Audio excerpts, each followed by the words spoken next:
One.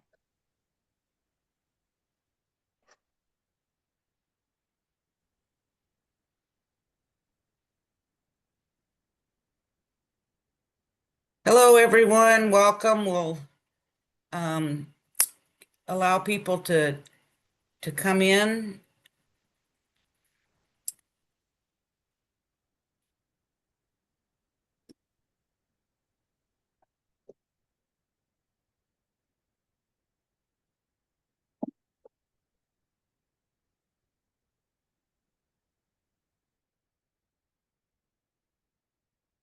We're glad you all are joining us today to talk about self-harm of residents. Gonna give it another minute as people are leaving the waiting room and coming in.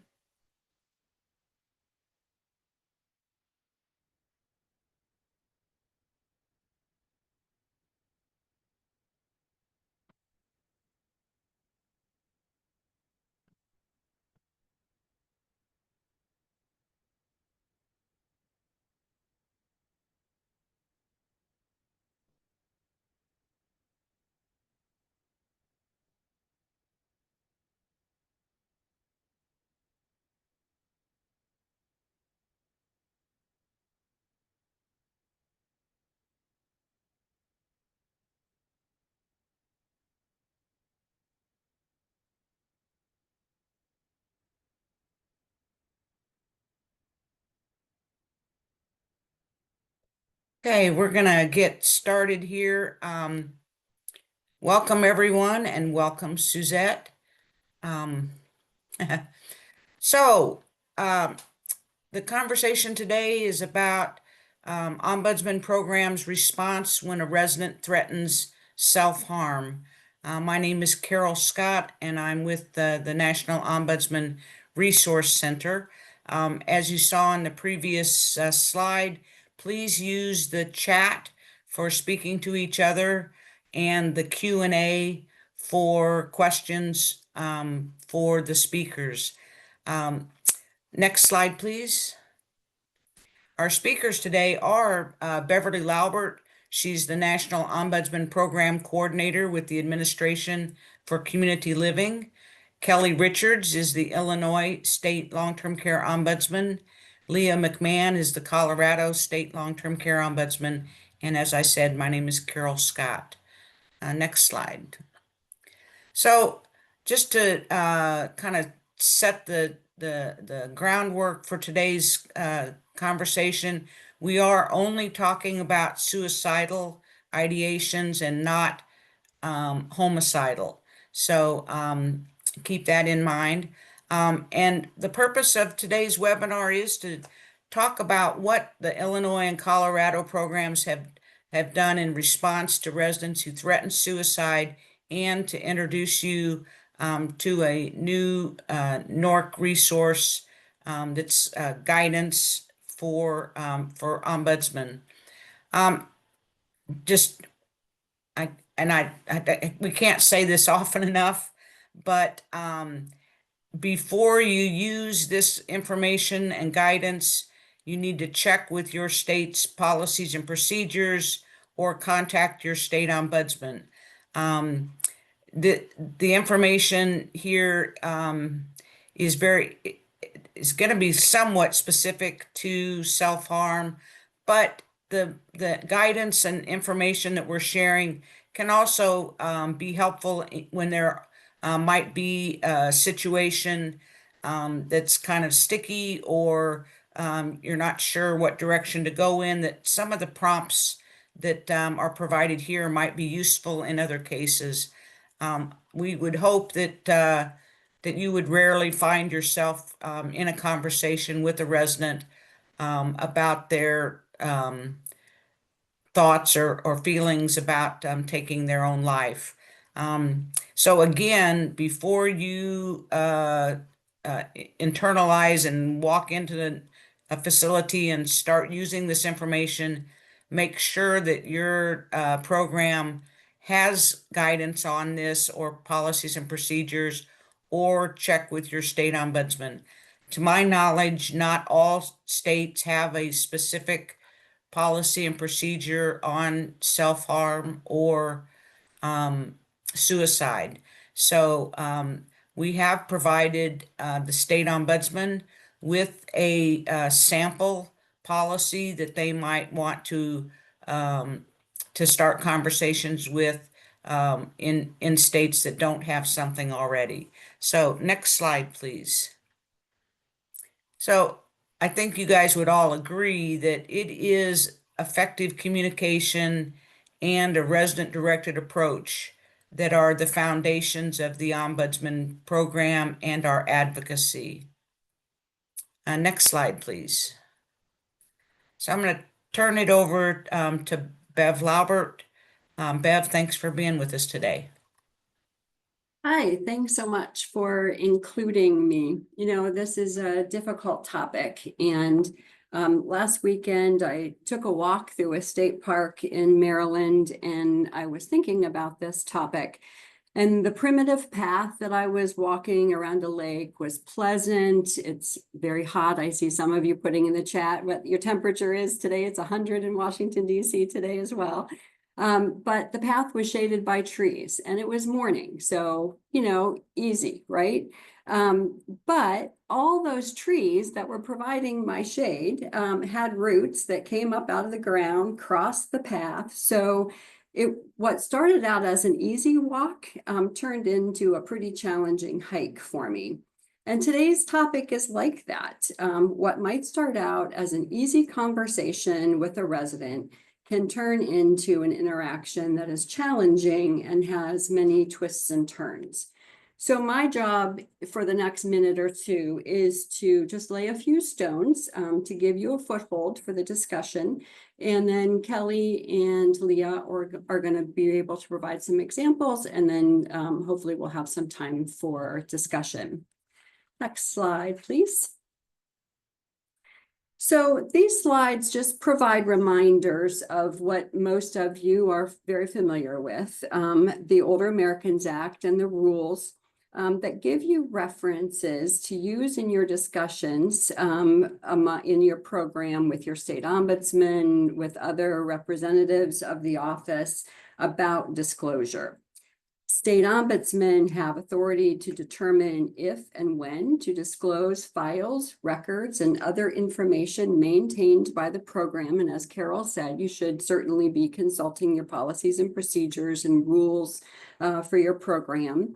And there is a significant exception that we're going to deal with today, and that is not revealing identifying information about residents or complainants without consent or a court order. Next slide, please. So in the rule, disclosure is addressed in 3 different areas. Policies and procedures must prohibit disclosure of identifying information unless you do have that consent, informed consent, or a court order. The second reference in the federal ombudsman rule is in the state ombudsman functions and responsibilities that provides that the files, records, and other information maintained by the program are the property of the office of the state ombudsman, and the state ombudsman has the sole authority to make determinations about disclosure or to delegate determinations about disclosure. And then the third place in the rule is in the duties of representatives of the office, most of you, where the rule provides circumstances for referrals and disclosure when a resident can't communicate informed consent.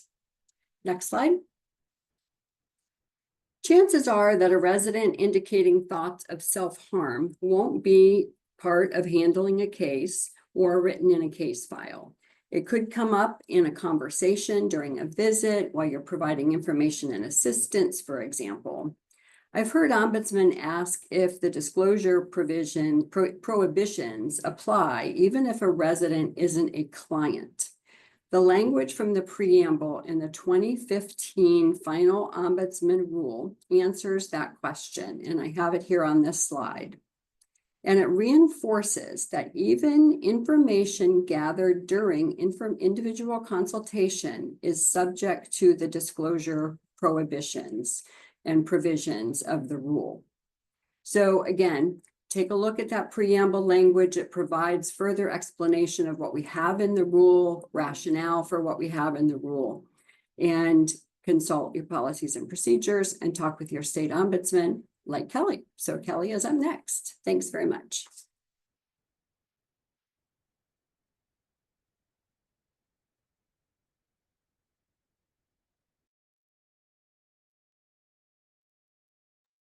Kelly, I think you might be muted. Kelly, you're muted. I realized that I was doing a whole lot of talking. I apologize. Good afternoon, everyone. Again, my name is Kelly Richards, and I am the State Long-Term Care Ombudsman for Illinois. And I'm going to talk a little bit about the suicide protocol pocket guide that was developed here in our state. Prior to me coming to the Ombudsman program, the Illinois Ombudsman program had a handful of situations that came up with residents expressing suicidal thoughts, and also a couple of situations where residents actually committed suicide. And ombudsmen were struggling with how to respond due to confidentiality parameters that Bev just talked about with the program. And my predecessor, Jamie Freshy, started doing research to find some guidance on what we could use in Illinois to help to support the ombudsman. And so she started with the National Ombudsman Resource Center and came across Dr. Susan Weary's risk assessment. And while other national and state resources existed related to the topic of suicide, Jamie couldn't find guidelines specific to the role of the ombudsman outside of what Dr. Weary's risk assessment was. However, her research led to finding Dr. Arbor, who was the founder of the Institute on Aging Center for Elderly Suicide Prevention. And at the time, his center housed the only suicide hotline, dedicated to serving the elderly. We were fortunate in the state of Illinois to be able to bring him here to provide training for ombudsmen across the state prior to his passing in 2023. Next slide. And so what was birthed out of his visit was this pocket guide that I'm going to talk a little bit about, which was based on Dr. Weary's risk assessment. And the purpose of the protocol with the pocket guide was to equip ombudsmen with steps to take when a resident verbalizes suicidal thoughts. And as you can see on this slide, some examples of things that we've heard or was shared by residents was, I wish I were dead, or I'd rather die than stay here, or lastly, I'd rather be better off dead. Next slide. So when faced with these questions that were listed on the previous screen, ombudsmen were often left with trying to discern if the resident was just simply frustrated or if they were actually considering taking their own life and thinking about suicide. And what we wanted to make sure that we put in the protocol, it stressed that the ombudsman must always take these comments very seriously. Next slide. And so these follow-up questions on this slide are based on the protocol when the resident threatens to harm themselves. And these questions are, is the person thinking or taking his or her own life? Or how likely is he or she to act on those thoughts? And then lastly, does the individual have a plan and have the means to carry out that plan? Next slide. And so what they did was they developed this, which is on the screen, this pocket guide with these different risks and the questions that accompanied them, and let them determine whether this would be a low risk or a medium risk or a high risk. I know that the text is a little small in the way this is laid out.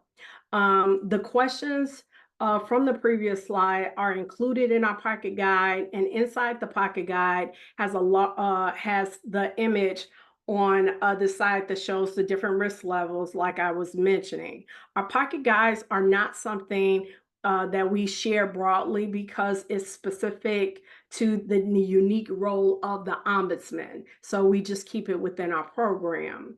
In addition to our certification training, we also have developed a second level training where we take a deeper dive into our pocket guide and responding to residents that are thinking about suicide. Next slide. So the Ombudsman in Illinois have expressed appreciation for the Pocket Guide as an available resource, and it doesn't remove all the stress when a resident presents or talks about harming themselves, but it does provide a resource that can help guide the Ombudsman in these conversations and allow them to be better equipped with facing those difficult questions. So as I wrap up, I want to make sure to stress that this slide, which is included in our training and on the Pocket Guide, the Ombudsman is not responsible for making the final determination of suicide risk or the single-handedly protecting a person from his or her suicidal thoughts. However, the Ombudsman is responsible for asking the appropriate questions and making the appropriate referral. Thank you, and I'll pass it on to Leah. Thank you, Carol, Bev, and Kelly.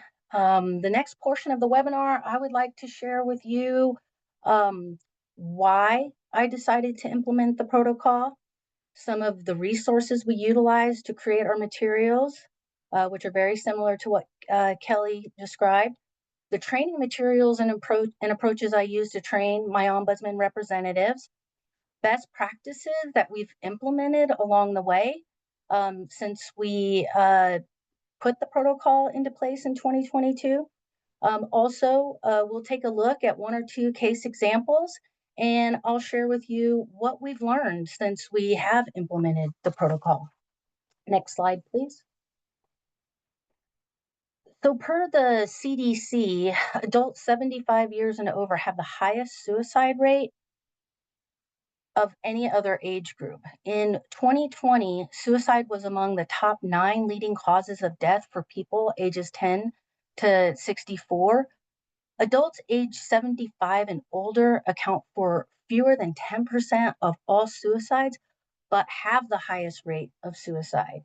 Also, per the CDC, it is important to note that while older adults make up a smaller percentage of total suicides, their suicide rates are generally higher than younger age groups. Some of the contributing factors include health declines, mental health changes, bereavement, loneliness, lack of social connections, grief and loss. Older adults tend to plan more carefully and use more lethal methods with a higher success rate for attempts compared to youth. Suicide is a local, state, and national concern in which everyone can play a role in prevention. Also, prior to adopting the suicide protocols, like Kelly said, I had ombudsman representatives bring concerns to me about residents who did verbalize suicidal ideations or threatened suicide, and they wanted to know how to respond. And so I thought it would be a great idea to take a look at the protocol and start coming up with a plan to implement it. We also serve a large population of people who live with mental health needs, and as y'all know, we have a variety of age groups in assisted living homes and nursing homes in long-term care. So we had also the desire to want to know more about how to respond to people who threaten suicide. And so that's another reason why we wanted to implement this protocol and the guidelines. We also wanted to expand our advocacy tools and knowledge so that we're able to recognize the warning signs and respond to people who express suicidal ideations or threaten suicide. Next slide, please. So like Kelly, our resources are very similar. I just want to, thank Kelly for graciously sharing her protocol and materials. I'm also grateful that Jamie Freshy, the former state ombudsman for Illinois, built the original guidance and materials and worked with Dr. Susan Wary to tailor the protocol. They built this with compassion, expertise, and knowledge. Some of the other resources that we use to develop the guidance includes the National Ombudsman Resource Center, and Kelly mentioned Dr. Arbor as well. Next slide, please. So here are some of the things I've included in my training. We had one really big training with going through the protocol and the guidelines when we first rolled this out to my ombudsman representatives. And since then, I have included a dedicated chapter in the long-term care ombudsman program policies and procedures on how to respond to a resident when they threaten suicide. We also have guidance that accompanies the lit cop policies and procedures. And then we have the internal protocol that Kelly mentioned that Dr. Wary created. And we go through that protocol from time to time so that we can stay close and familiar to the information. Additionally, I require training on suicide guidelines as part of the initial certification for all ombudsmen, and almost on an annual basis, I invite mental health professionals to provide information about basic mental health education to my ombudsman representatives. The trainings range from things like Mental Health 101, where we learn about different types of mental health conditions people live with, how to engage in conversation with people who may live with a major mental health condition. We also have had trainings on trauma-informed approaches and compassion fatigue, and how to take care of yourself as an ombudsman, which is really important in our everyday work that we do. Next slide, please. So some of the best practices that we really kind of have learned along the way and have implemented along the way since 2022. And I imagine that we will continue to assess this and review it and see what else we need to add to our best practices. But some of the things that we do now, we have a quarterly review of the policies and procedures, the guidance and the protocol. We make sure that all ombudsmen have that internal protocol with them when they're out doing visits, so they can easily access that as needed. There could be long periods of time in between needing to implement the protocol. So that review, like I said earlier, really helps us stay familiar with the process because we're not doing that every day. Since we've implemented the protocol in 2022, we've used it about 5 times total. So there are very long periods of time that we will have when we, as we use the protocol. We also will debrief with the ombudsman if they've used the protocol. So we ask, how's the resident doing? We ask, how is the ombudsman doing? And we provide support to the ombudsman as needed. We also review the steps that were followed. So we'll go back through the policy and procedure. Did the ombudsman stay in their role? Did they use our normal processes and laws that we have in place to stay in our role? We discuss if we could have done something different, better, or more, and then we talk about the follow-up plans with the resident. Additionally, during my annual monitoring visits, assessments of the local programs, I will ask about the use of the protocol and ask about the quarterly review of those materials. Next slide, please.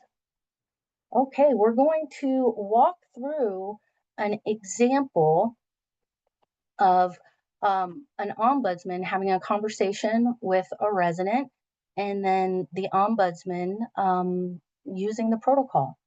So during a visit with the resident shares they are feeling hopeless.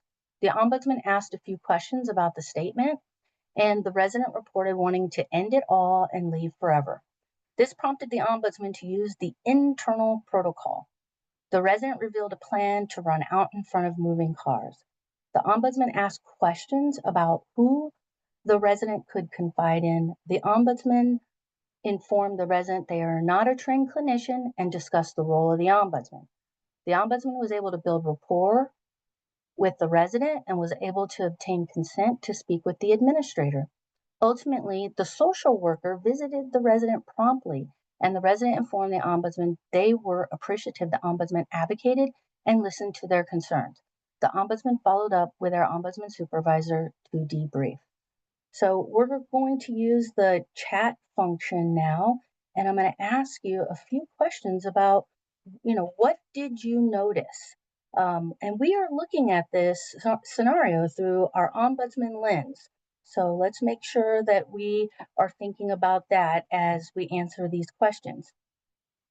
First and foremost, was the person, the resident, thinking about taking his or her life? Yep. Okay. Very good. How likely did it seem that the resident would act on those thoughts? And I know we only saw the protocol very briefly, but remember, we've got low, medium, and high risk categories that we're looking at. High, yes, they had a plan. Yep, those are all correct answers. Yes, they had a plan, and the ability to do it. And those two things together are really important in, making, and listening to the resident and making a decision about what to do next. So very good on that. And then let's talk a little bit about what did the ombudsman do well in this situation. So put a couple comments in there on that.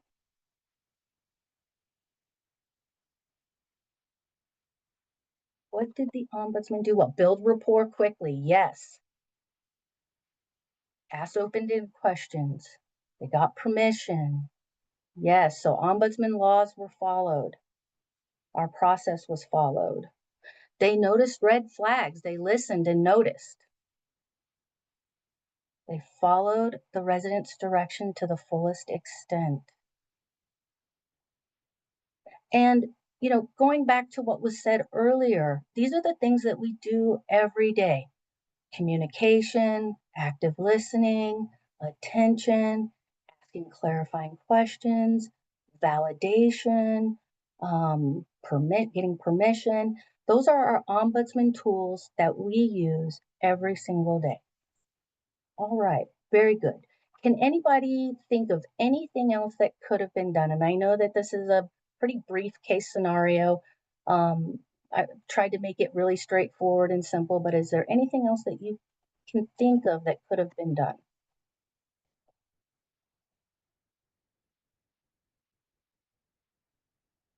Okay, yep, that's very good. Amy, explore if something else is going on. And I think that since we've used this in Colorado, there are underlying things that may be happening that are not put into the forefront at first.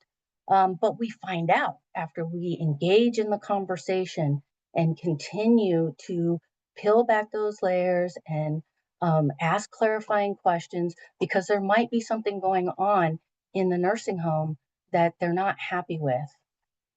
Very good. Okay, I have another case example for us to walk through. Right, and you will notice something right away about this case example. So again, with your ombudsman eyes, we're going to dive into the next one. The ombudsman receives a call from a resident they have spoken with previously. The resident has reported thoughts of suicide to the ombudsman during a prior call. The ombudsman has previously spoken with the nursing home and received information from them in the past that the resident has not attempted to harm or kill themselves. The nursing home has also mentioned the resident has a lot of clutter in their room and has had arguments with their roommate. The resident informs the ombudsman they had thoughts of suicide on the day of the call. The ombudsman tells the resident, "You have said this before, and I'm not sure what else I can do to help you." So, did the ombudsman respond well? No, never say that. No, gasp, yes. All right. Okay. What do you think the resident would do if an ombudsman said this to them?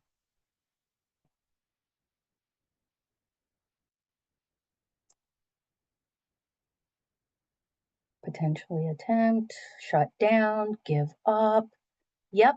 And oftentimes we have found ourselves in a position as an ombudsman where, we might be the only person in their life. They may not have family or friends that are visiting them. Therefore, we might be just that only lifeline for them. So there are a lot of other things that we need to know. And for the sake of time, I am going to just go through some of the other thoughts that I had about this, but this is basically what not to do. So yes, and we do not want to lose a trusting relationship with the Ombudsman program and the resident. Well said in the chat. Um, and so there are great concerns here for me about consent, confidentiality, disclosure, staying in the role of the ombudsman. Everything that we saw in the first case example almost does not exist in this second case example. And the reason that I really wanted to give, kind of that stark contrast between the two examples is because I believe that our response to this type of call can make a difference in someone's life. And I think it's the difference too between being armed with, information and knowledge and building upon our ombudsman toolbox while staying in our role to continue to help provide the best ombudsman services and advocacy that we can to the residents. They deserve that. And I know that since I've implemented this, the feedback that I've received from my ombudsman representatives is that they are glad that we have some training and that they have preparation and guidance on how to respond to a resident who threatens suicide. All right, next slide, please. And we cannot emphasize this enough about the role of the ombudsman and to inquire about thoughts of suicide. The ombudsman's not responsible for making a final determination of suicide risk or single-handedly protecting a person from their suicidal thoughts. The ombudsman is responsible, as we are every day, to ask the appropriate questions and make an appropriate referral. The ombudsman may also play a role in educating the resident and helping them access necessary supports and interventions. So some of the things that next slide, please. Yep. Okay. And so some of the things that we have learned along the way in Colorado is that not every statement means that a person is going to take their life, but every statement is worthy of some follow-up questions. And we always take that seriously, as Carol mentioned earlier. Also, you don't need to be a clinician to ask these questions to find out the answers. And we do that with our skill set every day with people when we are talking to them. We also learned that it may not be comfortable to talk about suicide. And when a resident threatens suicide, we might become anxious or concerned about what to do. And we might be feeling some of that coming off of the resident and onto us, that anxiety. In Colorado, we have had residents express or threaten suicide, and now we feel like we're armed with information on how to respond to residents. We also have the policies and procedures to follow as guidance to help us. And one of the things that we did early on is, Dr. Weary was invited to speak, with my team about suicide in general and the protocol. And one of the things that she emphasized is that this is information that anyone should be able to be aware of and share, and it could make the difference in a person's life and the decisions that they make. So we're not responsible for what a resident decides to do, but we have a role to help provide resources such as 988 information and connect them to a potential lifeline. And I think that speaks to what we do every day for residents. With that, I'll turn it back over to Carol. Wow. Kelly, Leah, what you guys developed, I'm sure has been a good thing for your not only your representatives but the residents that have benefited from the training and education on this. So this is the beginning page of the guidance that NORC has put together.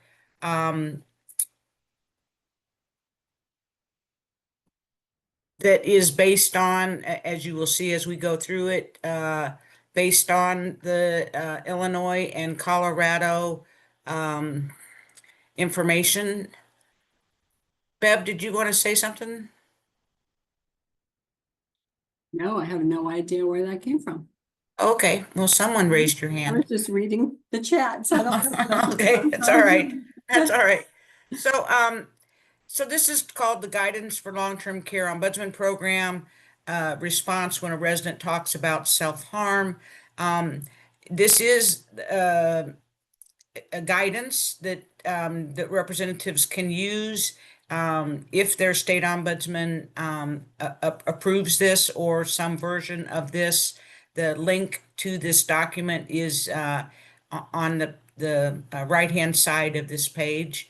I don't know, Katie, is it possible to put the link to the actual guidance in the chat? That would be great. Sorry, I didn't mention that earlier.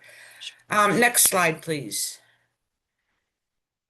So again, this is the risk factors and the guidance is meant for direction for you all. It's not again, we are not making a final determination as to whether or not a person is serious about taking their own life, if they have a plan, if they have deterrence.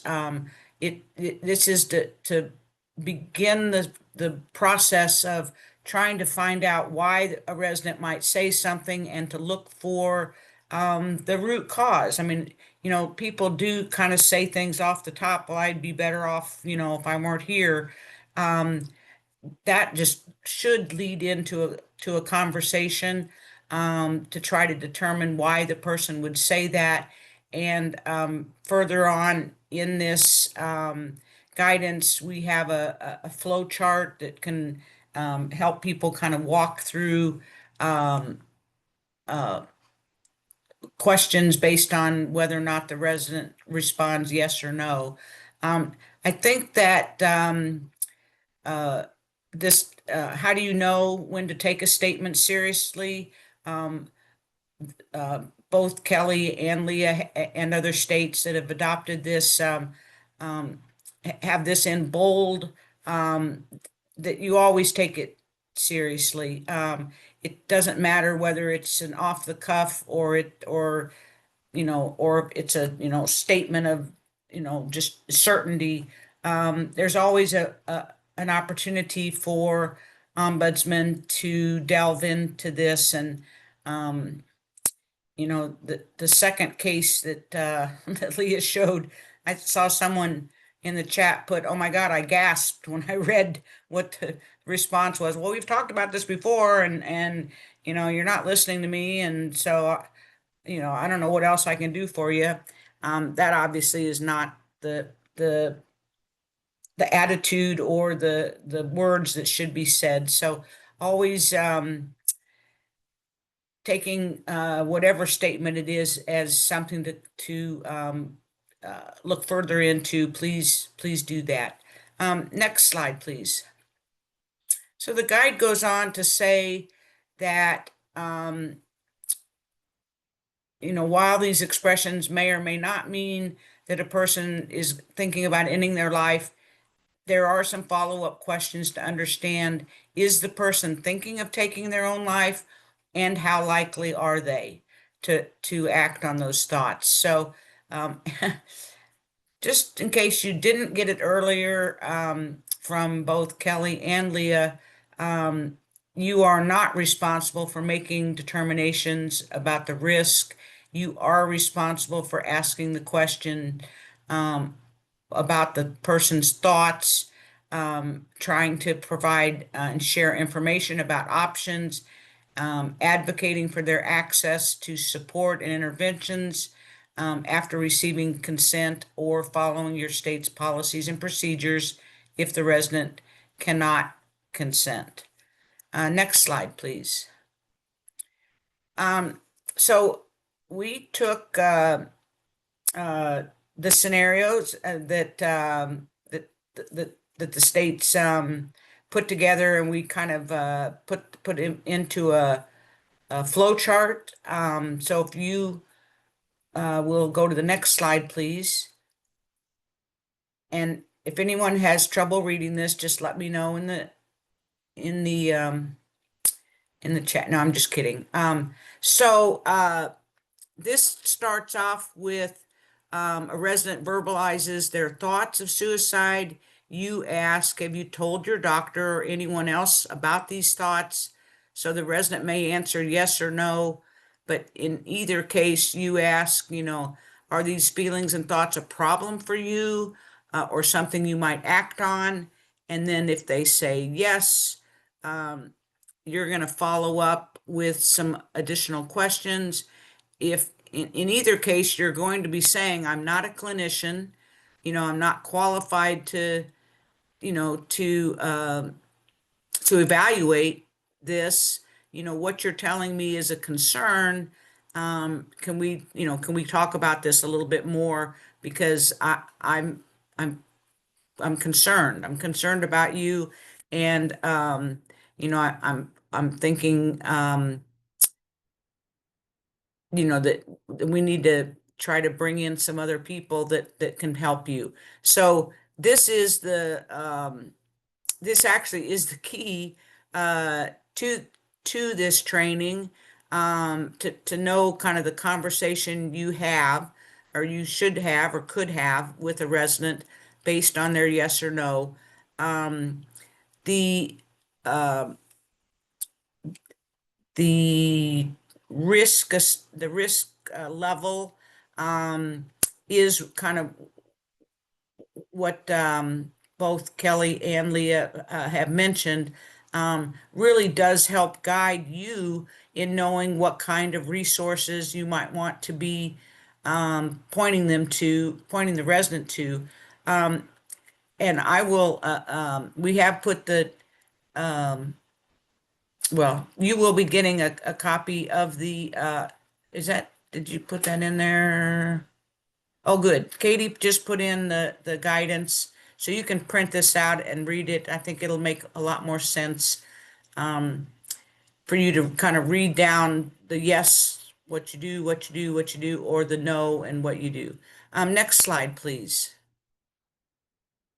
So if it's someone other than the resident tells you that they that the resident has shared suicidal thoughts, you might be talking to a roommate, you might be talking to a family member, you might even be talking to a staff person.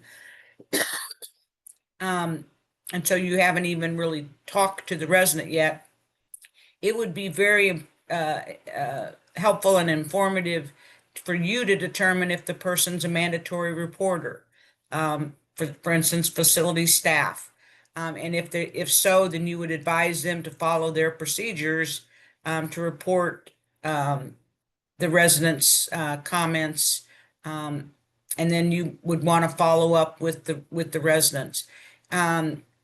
You would want to find out whether this person has told anyone else about what the residents. And then if they haven't, you might be encouraging them to reach out to the facility administrator or whoever is in charge. It might mean them calling 988 Suicide and Crisis Lifeline for the purpose of, saying, hey, a friend of mine or a family member has expressed this. I don't know what questions to ask. I don't know what I can do. And I'm sure at that point, the 988 suicide workers are going to be able to provide some thoughts on what the person can say, just as if you were the one that was calling 988. But we'll talk about that in just a few minutes. And then you might even need to encourage them to call 911 if they believe that this is something that's going to be happening in a very short time.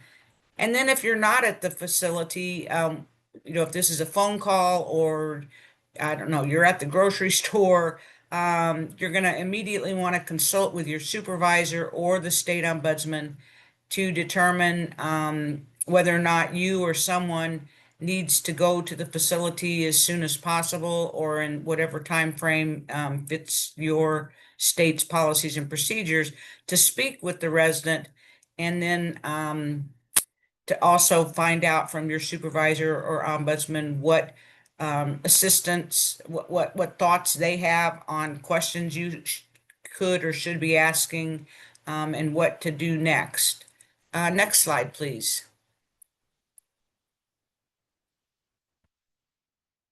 So if you have not taken the opportunity yet, I encourage everyone to go out on the internet and look up the 988 website. Excuse me.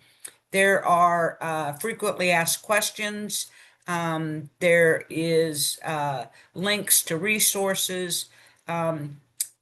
We would imagine that as an ombudsman or representative is talking to a resident and perhaps says, well, if you don't want to talk to anyone here, how about if, and I'm not an expert, I'm not a clinician, but would it be okay if we called 988? We don't have to tell them, your name, but I'll call on my phone, and the three of us can have just a conversation to see, kind of what information they have, what guidance they have. The frequently asked questions does talk about a third party calling 988 and some of the solutions and ideas of what can result from contacting them. So again, don't go running off to start implementing this policy without guidance from your state. But knowing about 988 makes sense in today's world when, neighbors, our own families, just knowing what resources are out there. So I highly encourage you to spend a few minutes learning about what 988 is. Next slide, please. So this is the potential suicide risk levels. This is the low risk, the moderate risk, and the high risk. And as you all correctly pointed out in the chat to Leah's questions, if a person has a plan but it's vague, it's going to be a moderate risk. But if they have a clear plan, for instance, in the one example of running out into traffic, that would be a high risk. If they have a vague plan but no idea how to carry it out, or has several deterrents, that would be a low risk. If they have a specific plan but no access for the means of carrying it out, that would be a moderate risk. And high risk would be, well, I have a gun and I've hidden it here and I'm going to use it. The moderate risk might be, I want to use a gun, but I don't have access to a gun. The deterrents, we put in here a couple of examples. They could be not wanting to upset their family or other residents or staff. They might perhaps be looking forward to their own birthday or the wedding of a child or grandchild, and they're feeling connected to their community. Maybe they have been attending a a church all their lives, and may not be going or seeing the minister or priest or leader of their religion as often as they like, but they do, have some kind of relationship there. Those can determine what kind of deterrence they have. So those would lead to some questions, obviously, that would need to be asked. You're not going to probably use the word deterrent when you're talking to them, but you're going to be asking them, well, what's leading you to think about wanting to take your own life, or what is it that gives you pause in doing it. And that's going to be the things you're going to want to be listening for, and you're going to be wanting to write down. Next slide, please. So the next step in the guidance here is that there for each of the different risk levels, there is suggested language. So if a person has low risk, again, I'm concerned about you. I understand what you've told me is unlikely, that you would act upon thoughts about suicide. However, I think it would be helpful for you to talk to someone. Could we talk to someone on the staff about how you are feeling? May I let someone on the staff know how you're feeling? And in each of the cases, you're going to want to be documenting your conversation. That documentation at the time is probably just going to be taking some notes so that you'll remember later. That might result in labeling this as information and assistance with just a paragraph of, here's what happened. If the person, prefaces this conversation and says, well, they're not taking care of me here, and that's why I want to, end my life. Well, then that would lead to wanting to fill out the complaint information. You may end up being the complainant if the resident doesn't, unless you can determine that the resident is saying this is a complaint. The types of complaints it might be a care plan issue. It might be, which is F03. It might be F06, which is access to health related services, which includes mental health services. It might be F07, that symptoms are not being given. A person who's maybe used to be in a lot of activities and now isn't wanting to participate. So there's been some change, and nobody seems to be doing something to find out why that's happening. And it could be G04, which is social services. Again, one hopes that the facility's social services people are talking to residents and able, as a clinician, to be able perhaps to determine if there's some depression going on, if there's a lack of visitors that used to come and now they're no longer, or if there's been a death in the family. So if social services isn't doing their job, that might be what the complaint actually is. And then we would want to be asking the resident what additional supports they think would be helpful. And then the guidance is that within a week, you need to be reaching out to your supervisor or the state ombudsman to talk about, here's the case, here's what happened, here's what they said, here's what I said, here's where it ended up. Next.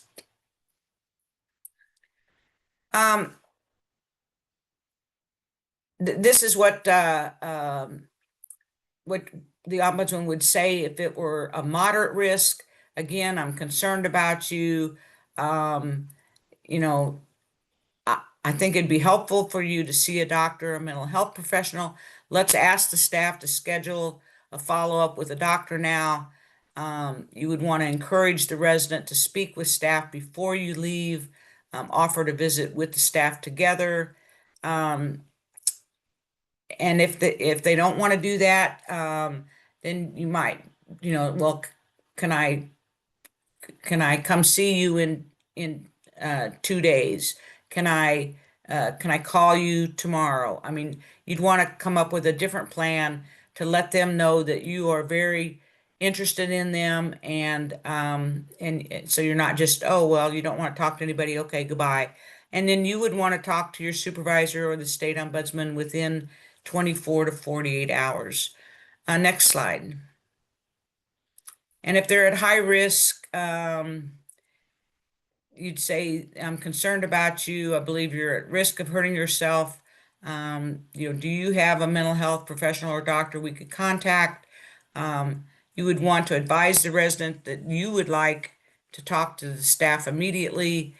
And if they don't provide consent, you're going to want to contact your supervisor or state ombudsman before leaving the facility.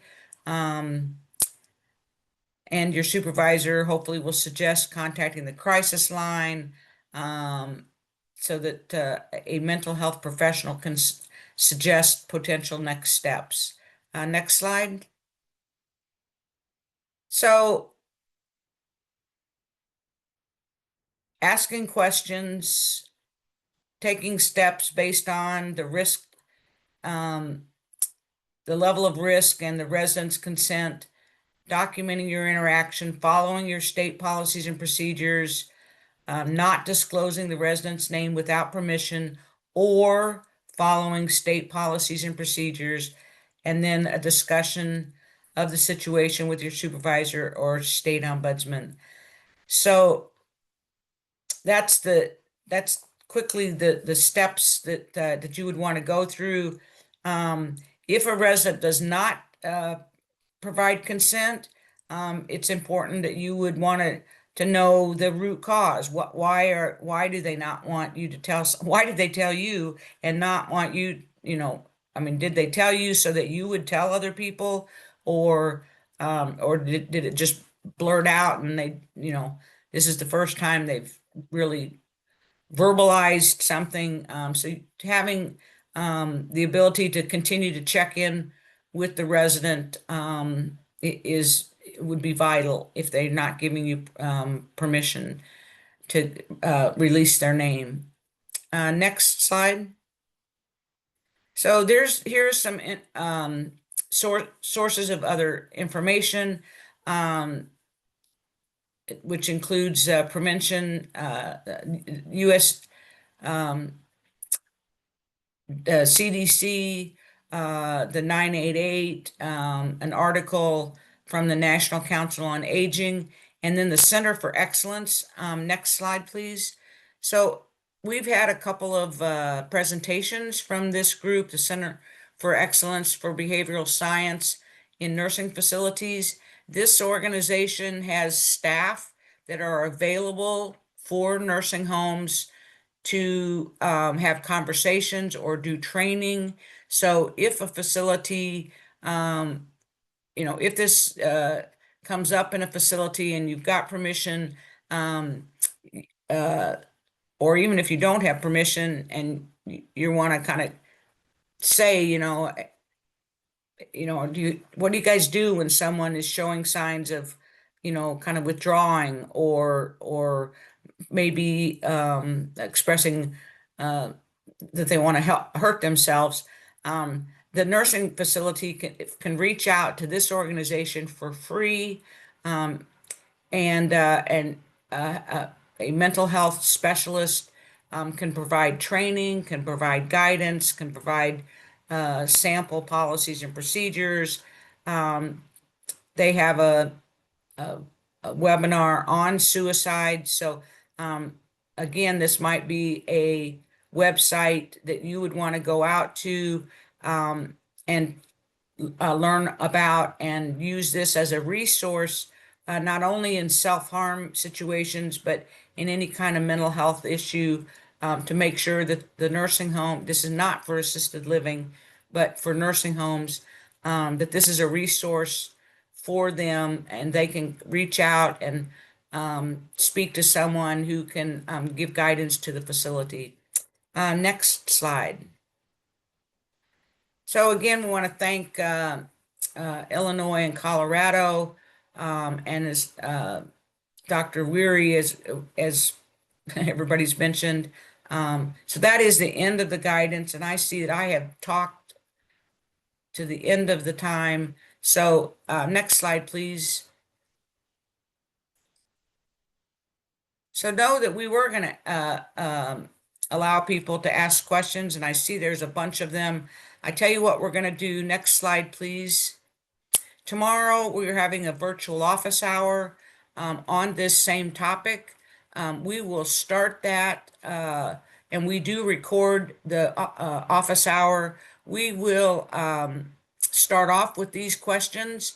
And so if you asked a question and you're looking for the answer, you can come on the office hour tomorrow, or we post the recording and you can listen to that later.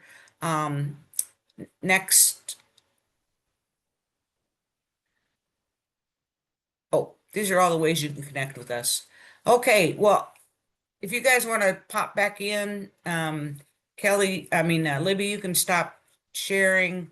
Even though we're over, do any of Kelly, Leah, Bev, anyone want a 30-second time to say something? Yeah, I saw a few questions or comments about mandatory reporting. So I just want to say that's not a section of the rule that I went over, but ombudsmen are prohibited from being mandatory reporters. So the state ombudsman should be making sure that, and the state unit on aging actually should be making sure that there aren't state laws that require ombudsmen to be mandated reporters. So I want to make that clear just in case the people who asked about it aren't on the office hour tomorrow. Okay, thank you. And boy, I should have had a slide, and I think I thought of that at one point and then didn't do it. So thank you. Kelly? I don't have any final comments. Thank you. Yeah, Leah? Okay, well, hey, I hope this information's been helpful to you. I can't thank Bev, Leah, and Kelly enough for their input into this, and just especially Kelly and Leah for their guidance that they've provided to their states, and for the other states that have taken on this project. I know there's probably 8 or 10 other states that have a policy and have utilized this information. So thank you all for what you do on behalf of residents, and look forward to seeing many of you on the open office hour tomorrow.